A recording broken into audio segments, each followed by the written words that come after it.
Welcome to the Persecution Report. I'm Greg Musselman. Coming up, Hindu militants are offering rewards to kill pastors in Orissa, India. Also, the violence against Christians has flared up again in Nigeria. Past attacks in the country have left many Christian children without one or both parents. Blessing Justine's father was murdered.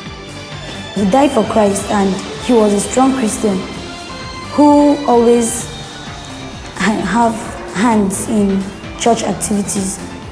He always participates in anything that happens in church, and he always speaks for Christ wherever he goes.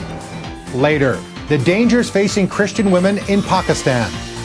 Our women are going to serve as servants, like mopping and cleaning sort of work in big Muslim houses, where many a times they are raped. Those stories are coming up on the Persecution Report. Anti-Christian violence erupted in the central Nigerian city of Jos following a local election. 16 church buildings were ravaged by Muslim mobs. Thousands of Christians fled their homes, and sources estimate that hundreds were killed. Although initial reports blamed the local governmental elections as the catalyst for the violence, Christian groups in Nigeria maintained that the voting process was peaceful and the attacks occurred before the election results were even announced. Other news reports have suggested that Christians were responsible for the deaths of 300 Muslims. However, local security sources indicate that the Muslims were shot by authorities when they defied the imposed curfew and launched fresh attacks. Now, the recent violence in Jos is just the latest attack on Christians in central and northern Nigeria. Those left behind in the wake of the killing are often children. Here's one young lady who was living without her father. Blessing Justine has lived most of her young life without a father. In 2000, when she was 7, her dad, Justin, a Christian leader of a church in Kaduna State, was shot to death during Muslim riots. He had been taken to a prison cell along with some of the rioters when he was killed. He was shot at the chest, and he died instantly. The news was brought back home to us. My mom had nothing to do rather than wailing and crying. So we had to go and bury him. And that was how he was killed during the religious riots of 2000. I was very sad because I never imagined myself losing my dad just like that. So I was very sad, and I knew it was not easy to be alone without my father. Blessing says her father was a very committed Christian. He died for Christ, and he was a strong Christian who always have hands in church activities. He always participates in anything that happens in church, and he always speaks for Christ wherever he goes. So I'm proud of him because he's a devoted Christian and a strong Christian. Blessing isn't bitter about what happened to her father. She understands from the Bible that following Jesus is often met with persecution. Even Jesus Christ himself said that persecution will come and also temptation will come. So suffering is one of the Christian life. We have to suffer because if we don't suffer, God cannot look how our faith is. He don't know how strong our faith is, except if he allows persecution to come pass our way. That is when he can know how strong our faith is. Blessing says her desire is to someday become a medical doctor, and adds that would not be possible had she not come to Abeokuta. I'll not even have the opportunity to go to school or to further my education. But I'm very happy because I'm in Stevie Center right now to further my education, free feeding, free clothing. So I didn't mean I was at home. I don't know how I look like. I want to be a doctor because I think people around are suffering from bad health, most especially in our country, Nigeria. And so people around us, they don't have the opportunity to have good health like us. So I think by me being a doctor, I'll improve the health of others around me. This bright and well-spoken young lady says her favorite Bible verse comes from Psalm 23. It encourages me and gives me the courage to always walk in the path of Christ.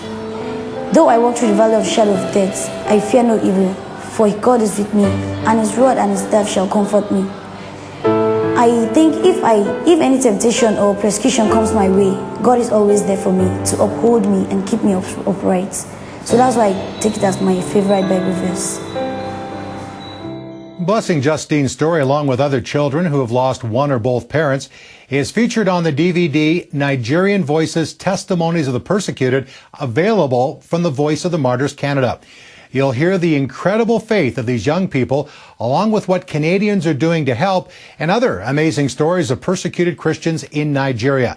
Just go to the online catalog on the right side of the screen if you're watching this report from the VOMC website, or go to persecution.net. And you can also sponsor one of these special children by calling our office at 1-888-298-6423. Well, still in Nigeria, 2 church buildings were destroyed within days of each other in the northern town of Yelwa in Bache State. The foundation of the Church of Christ building was dismantled by local Muslims. Although authorities subsequently placed a guard on the premises, another church building only 2 kilometers away was burned to the ground. According to various sources, Hindu militants in Orissa, India, are offering compensation in money, clothing, or basic necessities to those who succeed in killing Christians, destroying their property, or burning down churches. A reward of approximately $300 is being promised to those who kill a pastor. Women are also being recruited by militants and being trained in secret locations to use swords and clubs to attack believers. The Interior Minister has called for the creation of a special police division to protect those under the threat of violence. The death toll of Christians killed in Orissa since August is in the hundreds, with some sources claiming that more than 500 have died and another 18,000 injured. Unlike the Mumbai attacks in November, which ended after 3 days, the attacks in Orissa went on for weeks. Mobs of Hindu militants killed Indian Christians and burned their homes. The state government failed to protect them, and hardly anyone noticed. So what's the difference between the outrage of the Mumbai attacks and the silence about Orissa? Sajan George of the Global Council of Indian Christians says it's because the Orissa attackers were Hindus and their victims were Christians. Now, when it comes in Mumbai, everyone is up in arms because this is big money. And this is it can be glamorized because it's a big city. Tens of thousands of Christians were still living in government camps months after the violence started, many afraid to return home. They are saddened. They are helpless. They feel that everyone has left them high and dry.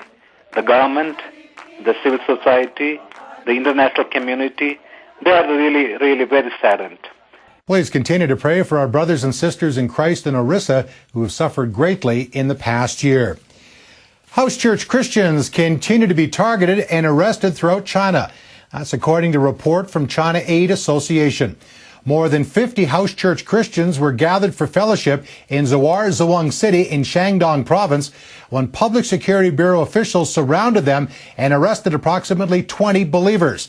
The officials claimed they would release the prisoners for the equivalent of 450 Canadian dollars each. The next day, more than 50 house church Christians were arrested by local police in Tai Kang County in Henan Province. Well, still to come on the Persecution Report, bringing hope and help to Christian women in Pakistan. I'm supporting my family, my father and my brothers and sisters. I have 7 brothers and sisters and they're all studying at school. My mother and father are very happy. If you live in Canada and don't yet receive our free monthly newsletter about today's persecuted church, sign up today at the top right of the screen or go to persecution.net. There's simply no better way to learn about the faith and courage of our brothers and sisters around the world and how you can stand together with them. And you can also share the newsletter with friends and family. Sign up today.